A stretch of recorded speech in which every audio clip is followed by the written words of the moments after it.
Hey YouTube, what's going on today? This is Chewy and welcome to another episode of Battlefield Random Thoughts. This is just a little show I do, put on, talk about different random Battlefield thoughts that's going on in my head throughout the week. And I make a show about it. Alright, I hope everyone enjoyed their weekend. I know I did, except for Saturday when Xbox Live was out.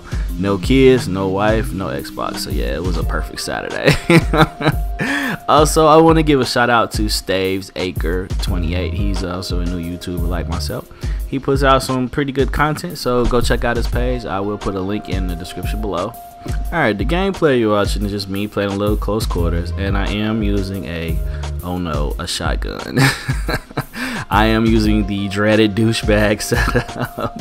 Yeah, but it's just me having a little fun. We're just messing around in the server, just playing a little close quarters. We've been playing a lot of close quarters lately, so it was just something to do, something different, something to change up the monotony of playing Conquest all the time.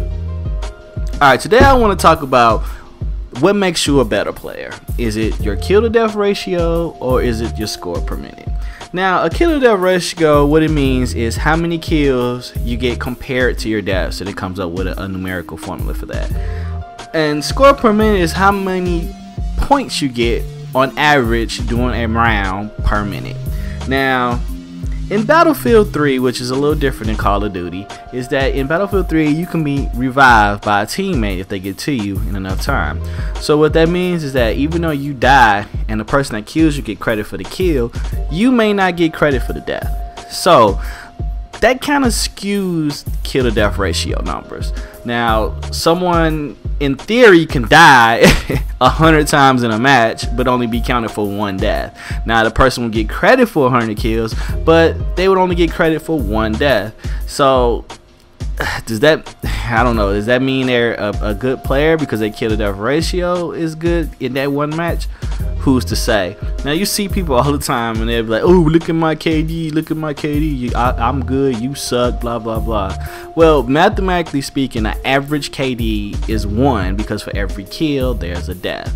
But when you look at someone's KDR, you have to look at the little things. You have to look at what game modes they play all the time, what weapons they use, what vehicles they use. I mean, because it's a lot of different ways where you could have a high KD. You may see someone with a 3.5 KD, but then they spend a majority of their time in a vehicle, or they may have a 3.5 KD and they spend all of their time playing team deathmatch.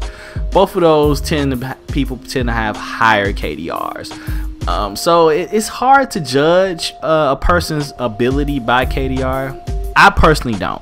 When I see someone's KDR that's super high, I tend to look underneath the stats. You look at what game modes they play and what type of player they are, because I mean it's hard to judge a person without playing with them, you know what I'm saying? So anybody can have a high KD. You could sit in a tank all day and just kill people all day. You go 27-0, 10 matches in a row. But does that mean that you're a good player? Maybe, maybe not. I mean, Battlefield 3 is unique in that the fact that you can play the game the way you want to play it.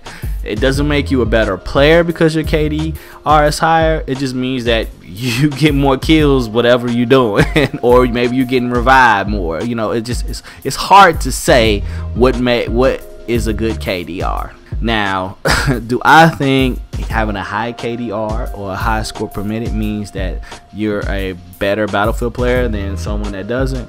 No, I don't, because Battlefield 3 is tailored in a way that you can play the game the way you want to. If you want to have a high KDR, then you go right ahead and do that. If you want to focus on having a high score per minute, you go right ahead and do that. The game is made so you can get the most enjoyable time out of it that you can. Some people find that stuff important, some people don't think it's important. So it all comes down to what you like doing in the game. And it doesn't make you a better or worse player just because your KD isn't high or your score per minute isn't high. It just means you focus on different things in the game. So everyone, please stop with the KDR bashing. Just go out on the battlefield and have a great time. Alright guys, thank you for stopping by and looking at my channel today. I really do appreciate it. Please like, subscribe, share, check out my other videos, and thanks. You have a great day.